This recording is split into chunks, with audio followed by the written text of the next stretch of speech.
नमस्कार दोस्तों आज हम आपको सीटेट में ईवीएस में पेपर 1 और पेपर 2 का सबसे इम्पोर्टेंट क्वेश्चन बताएंगे। इसमें है जो हम आपको 20 क्वेश्चन का एक सीट है। इसमें आप 20 क्वेश्चन में आप ये फिक्स कर लीजिए कि 10 नंबर आपको कंफर्म रूप से आएगा इसी में से, इससे अलग आपको नहीं आएगा। तो आप इसको याद कर लीजिएगा, हम आपको बता रहे हैं। पहला है कि मनुष्य के पेट का तापमान 30 डिग्री सेल्सियस होता है। देखिए, मनुष्य का जो स्टोमक है, इसको पेट का जो है अंग्रेजी स्टोमक भी होता है, तो इसके पेट का तापमान जो है 30 डिग्री होता है। दूसरा है, सबसे ज़्यादा चावल का उत्पादन कालाहांडी उड़ीसा में होता है।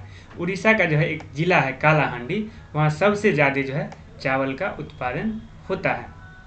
उसके बाद चलिए, पीचर प्लांट, इसका हिंदी होता है घटपर्णी पौधा। पीचर प्लांट का हिंदी होता है घटपर्णी पौधा। इसकी विशेषता क्या है, तो ये अपना खुशबू छोड़ता है, ये जो है अपना खुशबू फैलाता है, जिससे कीट पतंग तथा मेढक आकर्षित होता है तथा यह पौधा उसे खा जाता है। इससे जो खुशबू छूटता है, इससे कीट पतंग जो है आकर्षित होते हैं, मेढक और चूहा, तो ये चूहा को खा जाता है। यह ऑस्ट्रेलिया, इंडोनेशिया तथा भारत में मेघालय में पाया जाता है। यह ऑस्ट्रेलिया, इंडोनेशिया तथा भारत के मेघालय में पाया जाता है। यहाँ सबसे इम्पोर्टेंट होगा भारत के लिए मेघालय। यहाँ आपसे मेघालय के बारे में पूछा जाएगा। ये जो है भारत के मेघालय में पाया जाता है, ये आपसे प्रश्न पूछता है। यहाँ आपसे ऑस्ट्रेलिया, इंडोनेशिया के बारे में तो नहीं पूछेगा, लेकिन भारत के किस राज्य में पाया जाता है, तो आप यहाँ टिक लगाइएगा मेघालय। चलिए अगला देखते हैं। अगला क्वेश्चन है, कांच के डब्बों तथा बोतलों को धूप में इसलिए सुखाया जाता है ताकि नमी, मॉइस्चर बाहर निकल जाए। देखिए, जब भी अचार को रखा जाता है या कुछ रखा जाता है, तो उसमें जो है पहले उसको धूप में सुखाया जाता है, जिससे कि पानी उसमें से ख़त्म हो जाए, नमी बाहर आ जाए। अब है, हरा मिर्च, टमाटर, आलू भारत में साउथ अमेरिका से लाया गया। ये हरा मिर्च, मटर और आलू ये सबसे इम्पोर्टेंट है, ये बराबर पूछता है सीटेट में। तो ये कहाँ से लाया गया है, तो भारत में साउथ अमेरिका से लाया गया है। यहाँ देखिए, बंधा गोभी तथा मटर यूरोप से लिया गया है। बंधा गोभी और मटर जो है भारत में यूरोप से लाया गया है। देखिए, कॉफ़ी बीन्स एंड भिंडी, हरा भिंडी अफ्रीका से लाया गया था, ठीक ना। तो चलिए आगे देखते हैं। बेलक्रो का निर्माण जो है जॉर्ज मिस्ट्रल द्वारा किया गया था। अब बेलक्रो क्या होता है, आप लोग जो है सैंडल पहनते होंगे या जूता, उसमें एक देखिएगा चिपचिपा वाला जो है चीज़ होता है, जैसे इसको आप स्लाइड करके चिपकाते हैं तो वो जो है चरचर की आवाज़ आता है, तो उसी को बेलक्रो। तो बेलक्रो का निर्माण जो है जॉर्ज मिस्ट्रल के द्वारा किया गया था, तो इसको आप याद रखिएगा। अब सीटेट का एक इम्पोर्टेंट क्वेश्चन पूछा गया है कि कुओं के सूखने का कारण क्या है। गांव घर में जो नल वाला जो कुआं जो होता है, उसके सूखने का कारण क्या है, तो पहला कारण है अंडरग्राउंड वाटर और पंप द्वारा निकालना। अंडरग्राउंड जो वाटर है उसको जो है पंप या इलेक्ट्रिक मशीन के द्वारा यदि हम आजकल निकालते हैं, तो उससे क्या होता है, कुआं सूखता है। दूसरा कारण है लेक्स, झील का नहीं होना। कुएं के अगल बगल में आजकल झील नहीं है, तो इसका भी एक कारण है, ये भी एक कारण है। तीसरा कारण है पेड़ के आसपास की मृदा को खाली नहीं छोड़ना, अर्थात सीमेंट या ईंट से ढक देना, जिसके कारण पानी भूमि के अंदर नहीं जा पाता है। चलिए, ये 3 कारण आपको दिया रहेगा ऑप्शन में, आप लोग उम्मीद करते हैं कि सही करके आइएगा। समुद्र तथा सागर में नमकीन पानी पाया जाता है। समुद्र और सागर में जो है नमकीन पानी पाया जाता है। सबसे ज़्यादा नमकीन पानी जो है डेड सी, मृत सागर में पाया जाता है। आपको अगले वीडियो में हम मानचित्र पे दिखा देंगे कि मृत सागर कहाँ है। इसमें जो है 1 लीटर पानी में 300 ग्राम लगभग नमक होता है। मृत सागर के 1 लीटर पानी में कितना नमक होता है, तो 300 ग्राम लगभग नमक होता है। समुद्र के पानी का डेंसिटी, घनत्व ज़्यादा होता है। देखिए, समुद्र में जल्दी कोई आदमी नहीं डूबता है, इसका कारण है कि इसके पानी का जो है डेंसिटी ज़्यादा होता है। अब एक क्वेश्चन पूछता है अलब्रूनी के बारे में। अलब्रूनी जो है उज्बेकिस्तान से भारत आया हुआ एक ट्रैवलर था, ठीक ना, एक ट्रैवलर था। ये जो है इसके जन्म के 1000 साल बाद एक जो है इन्होंने लेख आया, कब, भारत में 1973 में सामने आया। इन्होंने भारत के मजदूरों के बारे में बताया था कि ये मजदूर स्किल्ड होते हैं, कब, 1973 में, इसके जन्म के 1000 साल बाद। अब है दांडी मार्च। दांडी मार्च का शुरुआत जो है 1930 में हुआ था, जो गांधी जी के द्वारा नमक पर अत्यधिक टैक्स लेने के कारण गांधी जी द्वारा दांडी मार्च का शुरुआत किया गया।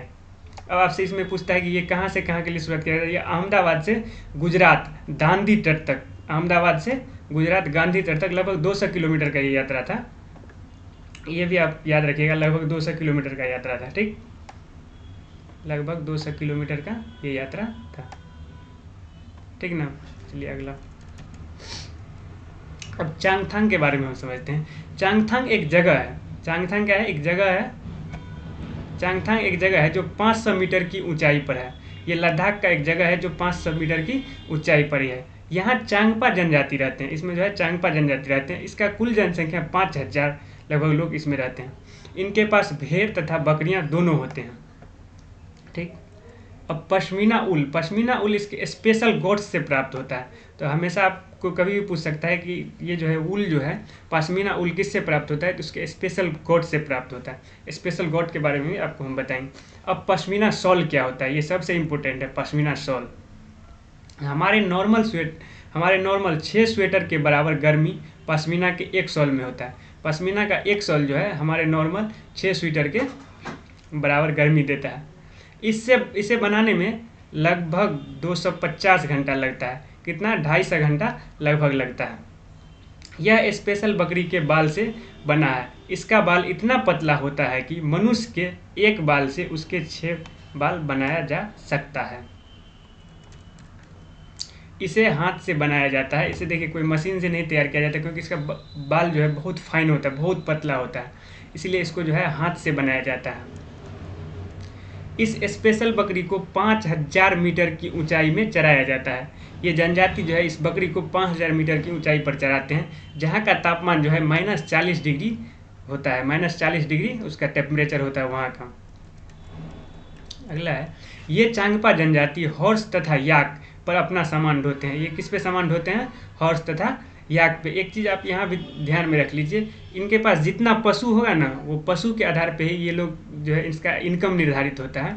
ये मतलब अपना लोग में कहते हैं ना लेवल, इनका लेवल जो है पशु के आधार पर, जिसके पास जितना पशु रहता है उसका जो है रिच लेवल उतना ज़्यादा होता है। यह 2 से 2.5 घंटे में एक जगह से दूसरे जगह चल देते हैं। ये जो है 2 से 2.5 घंटा कहीं रहता है, उसके बाद दूसरा जगह चल देता है। चांगपा जनजाति याक के बाल को बुनते हैं स्ट्रिप्स के फॉर्म में। एक पे एक लगा के याक के बाल को बुनते हैं इस तरह से स्ट्रिप्स के फॉर्म में। ठीक ना। ये जो है एक चांगथांग वैली। चांगथांग में हवा 70 किलोमीटर के रफ्तार से हवा चलती है। वहाँ हवा का क्या रफ्तार है? 70 किलोमीटर प्रति आवर। ये पूछता है, ये इंपॉर्टेंट है। चांगपा जनजाति का भाषा चांगथांग है। इसका भाषा क्या है? चांगथांग है। और इसी के टेंट को हम रेवो भी कहते हैं। इसके टेंट को रेवो कहते हैं, जो याक के बाल से बनाए जाते हैं। यहाँ एक इम्पोर्टेंट क्वेश्चन हम और भी जोड़ देते हैं। इसका जो है ये जो रेवो का निर्माण है, ये 10,000 साल पुराना विधि है। 10,000 साल पहले भी इस तरह के टेंट को बनाया जाता था। ठीक ना। तो ये 10,000 साल पुराना, इसको याद रखिएगा। और ये 2022 में जो है 17 तारीख को एक क्वेश्चन पूछा गया था कि ये जो टेंट का निर्माण करते हैं, ये जो टेंट का निर्माण होता है वो कितने साल पहले से होता था? तो ये 1000 साल पुराना विधि है इन लोगों का। थैंक यू दोस्तों। वीडियो कैसा लगा हो आप लोग कमेंट बॉक्स में ज़रूर बताइएगा। और यदि आप लोगों का मदद रहा तो हम नेक्स्ट वीडियो भी लाएंगे जो सटीक जो है आपको सीटेट में आएगा।